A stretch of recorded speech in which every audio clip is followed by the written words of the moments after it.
पाकिस्तान में तो दहशत थी, लेकिन सोचिए पूरी दुनिया क्या सोच रही थी।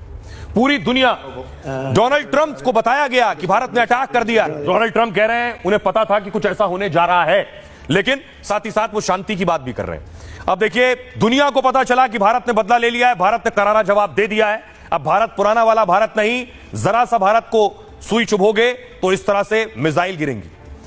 अमेरिका को पता चला तो ट्रंप ने कहा भारत और पाकिस्तान के बीच तनाव जो बढ़ा है यह शर्मनाक है। लोगों को पता था कि कुछ बड़ा होने वाला है। मुझे उम्मीद है कि यह जल्दी खत्म हो जाएगा। हम इस तनाव का शांतिपूर्ण समाधान चाहते हैं। इजराइल ने कहा भारत के आत्मरक्षा के अधिकार का हक का हम समर्थन करते हैं।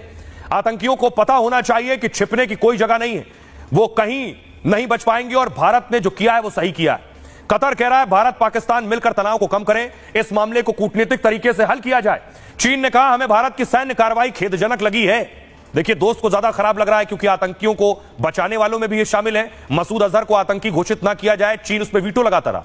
चीन ने कहा भारत पाकिस्तान पड़ोसी है, दोनों हमारे भी पड़ोसी हैं, इसलिए हम मौजूदा हालात को लेकर चिंतित हैं। हम दोनों पक्षों से शांति और संयम बरतने की अपील करते हैं। पुतिन, रूस कह रहा है हम भारत की आतंक विरोधी नीति का समर्थन करते हैं, हम भारत की आंतरिक आतंक विरोधी नीति के साथ हैं, दोनों देशों से संयम की अपील करते हैं। भारतीय हमलों से एक व्यापक युद्ध की आशंका है। तुर्की कह रहा है हम ऐसे भड़काऊ कदमों और हमलों की निंदा करते हैं। फ्रांस ने कहा हम आतंक से मजबूती से लड़ने में भारत की इच्छा समझते हैं, लेकिन दोनों देशों से तनाव बढ़ाने से बचने को कहा है। नागरिकों की रक्षा के लिए दोनों देश संयम बरतें।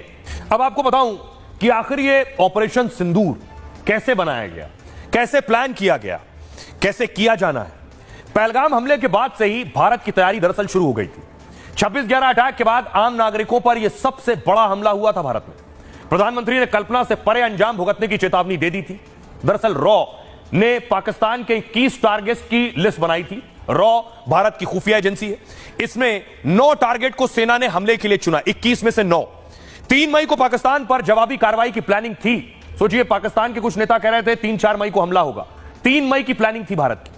हमले के 11वें दिन 3 मई को दिल्ली में मीटिंग हुई। साउथ ब्लॉक में हुई इस मीटिंग में पीएम मोदी और रक्षा मंत्री राजनाथ सिंह मौजूद थे। Army chief general Upendra Dwivedi, air force chief marshal Amarpreet Singh और navy chief admiral Dinesh Kumar Tripathi शामिल हुए। इसमें पाकिस्तान और पीओके में आतंकी ठिकानों पर एयर स्ट्राइक का फैसला लिया गया। इसी दिन प्लानिंग में शामिल अफसर साउथ ब्लॉक में शिफ्ट हो गए। 5 मई को हमले का प्लान पीएम मोदी को दिखाया गया। एनएसए अजीत डोभाल ने ऑपरेशन का प्लान पर पीएम की सहमति ली, मंजूरी ली। इसी दिन पहलगाम हमले के बदले के लिए ऑपरेशन सिंदूर को मंजूरी दी गई।